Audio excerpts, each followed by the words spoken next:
આગળ વાત કરીએ સમાચારોમાં મુસાફરોની સુવિધા વધારવા માટે ગુજરાત એસટી બસ નિગમે નવો પ્રયોગ કર્યો છે।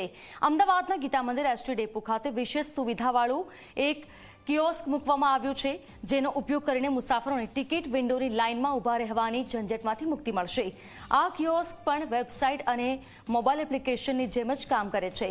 મુસાફરો ઓનલાઈન ટિકિટ મેળવી શકે છે।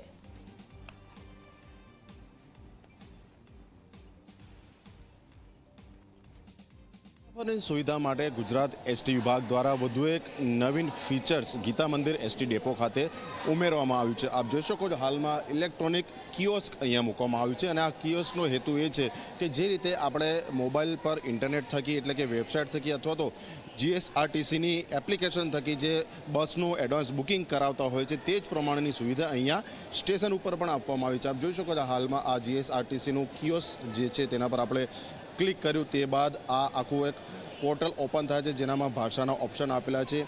ઇંગ્લિશ પર ક્લિક કર્યા બાદ જે ટર્મ્સ કન્ડિશન છે તેનામાં અગ્રી કરવાનું રહે છે અને તે બાદ જુદા જુદા 4 ઓપ્શન આપેલા છે કે તમને ટિકિટ બુક કરવી છે કે જે બુક કરેલી ટિકિટ છે તેનું કેન્સલેશન કરવું છે। દિવ્યાંગો માટેનું પણ અલગ ફીચર્સ આપવામાં આવ્યું છે।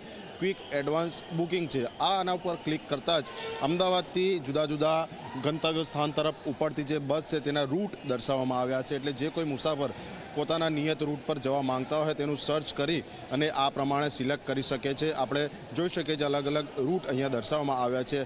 કોઈ એક રૂટ પર આ પ્રમાણે ક્લિક કરીએ તે સાથે જ અન્ય આ એક જે પેજ છે તે ઓપન થાય છે, કઈ તારીખે તમને જવું છે, કેટલા મુસાફરો છે, અમદાવાદથી ઉપડી અને કઈ તરફનું તમારું ગંતવ્ય સ્થળ છે તેના આધારે તમે આ સર્વિસ સર્ચ કરશો તે સાથે જ જે આ રૂટ પર જેટલી પણ બસ ઉપલબ્ધ છે, જેટલી પણ ટ્રીપ ઉપલબ્ધ છે તેનું આખું એક આ લિસ્ટ આવે છે અને ઇન્ટરનેટ એટલે કે વેબસાઇટ ઉપર તમે જે રીતે સર્ચ કરીને બુકિંગ કરો છો તે જ પ્રમાણે અલગ અલગ જે ટ્રીપ છે તેનામાં કેટલા વાગ્યાની બસમાં કેટલી સીટ ઉપલબ્ધ છે, તેનું કેટલું ભાડું છે તે પ્રમાણેની વિસ્તૃત માહિતી અહીંયા દર્શાવવામાં આવે છે।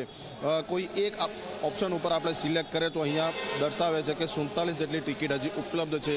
આ જે બ્લુ ટિક માર્ક છે તે બુક થયેલી ટિકિટ છે અને બીજી જે ખાલી દર્શાવી રહી છે તે હજી પણ ઉપલબ્ધ છે। એટલે મુસાફર પોતાને પસંદગીના નંબર જે છે એ મુજબની ટિકિટ અહીંયા બુક કરી શકે છે, જેના આધારે અહીંયા આગળની પ્રક્રિયા હાથ ધરાય છે। કોઈ એક વિન્ડો સીટ બુક કરી તે બાદ મુસાફરે પોતાનું જે ઈમેલ એડ્રેસ છે તે આપવાનું હોય છે, મોબાઈલ નંબર આપવાનો હોય છે અને જે મુસાફર કરી રહ્યો છે તેનું નામ, ઉંમર અને પોતાનું જે મેલ ફિમેલની જે કેટેગરી છે તે દર્શાવવાનું છે। આ બુક કર્યા બાદ એક નિયત SMS આવતો હોય છે જેના થકી પેમેન્ટ કરવાનું હોય છે। એટલે જે પ્રમાણે વેબસાઇટ ઉપર અને મોબાઈલ એપ્લિકેશન ઉપર આ સુવિધા છે તેના જેવું આ ઇલેક્ટ્રોનિક કિયોસ્ક મૂકવામાં આવ્યું છે અને તેનો હેતુ એ છે કે કેટલીક વાર ટિકિટ બારી ઉપર જે ભીડ થતી હોય છે તે ભીડમાં ઘટાડો થાય અને મુસાફર પોતાની પસંદગી મુજબની ઉપલબ્ધ જે સીટ છે તેની પસંદગી કરી શકે।